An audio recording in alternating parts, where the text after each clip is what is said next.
Hello, my name is Rosalinda, and I have an audience. If you'd like to introduce yourself. Hello, hi. Thank you for coming. So again, my name is Rosalinda Rendon, and I have an interpreter voicing for me. Her name is Samuka. So now I'll discuss my presentation about advocacy and inclusive leadership in the deaf and hard of hearing community. So why is this an important topic to me? So it's based off of my research paper and also my lived experience as a deaf individual. And so I'll show you a little bit about the deaf community in that. So I'm going to focus on accessibility and inclusivity in regard to leadership opportunities, because it is essential for equal opportunities. Without this, there wouldn't be any opportunities for leadership, work, maybe even going to school, or just specific daily living things that we will discuss more in depth later on. So it's important for you to understand what accessibility does and how it provides opportunity in the deaf and hard of hearing community.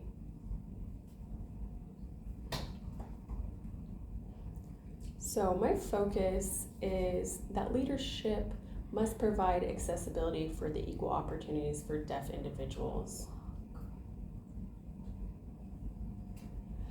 Good leaders don't just involve you, but they support you, they advocate for you, they listen to you. It's so much more. So in speaking of accessibility,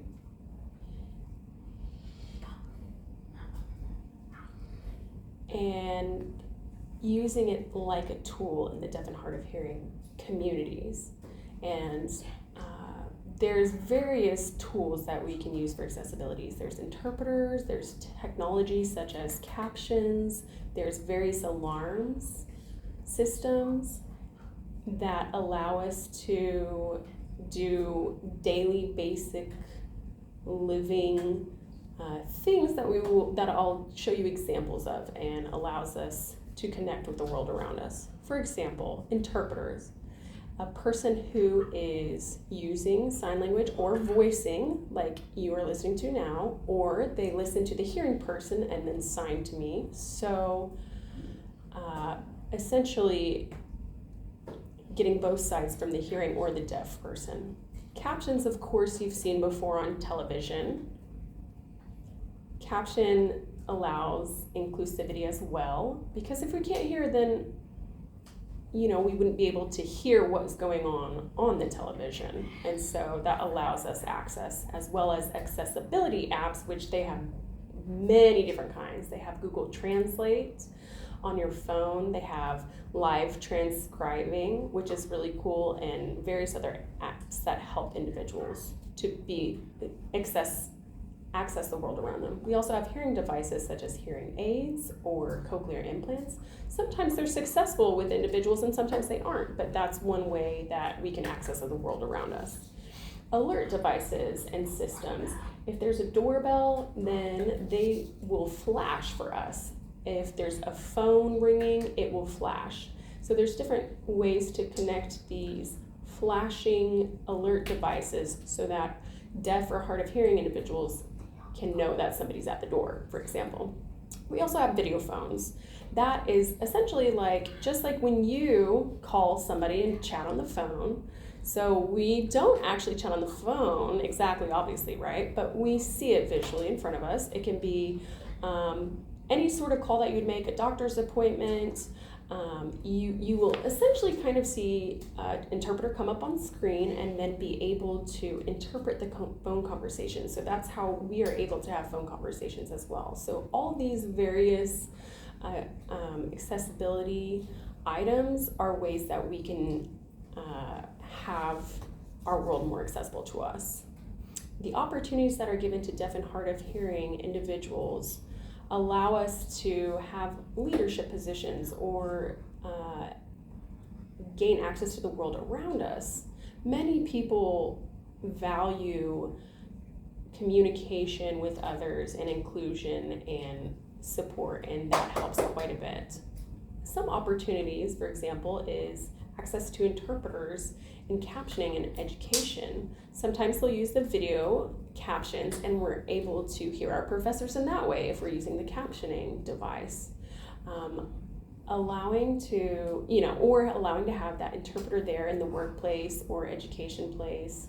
Sometimes there's different ways that you can be included in group scenarios or meetings with these alert devices or technological devices, and that helps the deaf and hard of hearing perspectives to understand that, when we see other leaders in the community, younger deaf and hard of hearing people believe that they can as well, and they can see those language models.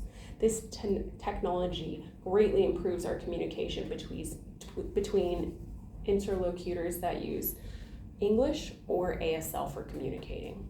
And we are able to work with English speakers as well as you're able to work with the deaf and hard of hearing individuals using these devices. And also, not only that, but community programs we are able to be more included into, and that would build confidence and self-advocacy, and you'll be able to see with those opportunities in the community, it's very empowering of leadership and independence in an individual. On the topic of empowering the deaf and hard of hearing individuals, we want them to be strong, confident voices who are independent and can fully participate and lead in their communities.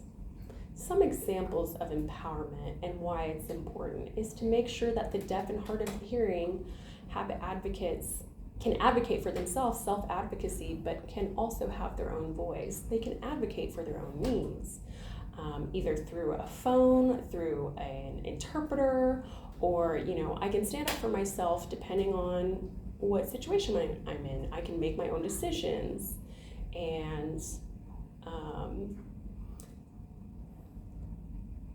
also when it comes to interpreting, we can show what to do. We can show how they can talk directly to me and not through the interpreter, but show them by example how to use these different devices and how this leadership role allows self-advocacy and independence. And as a deaf person, I work as a tutor, and I work with individuals who are hearing or deaf alike with disabilities.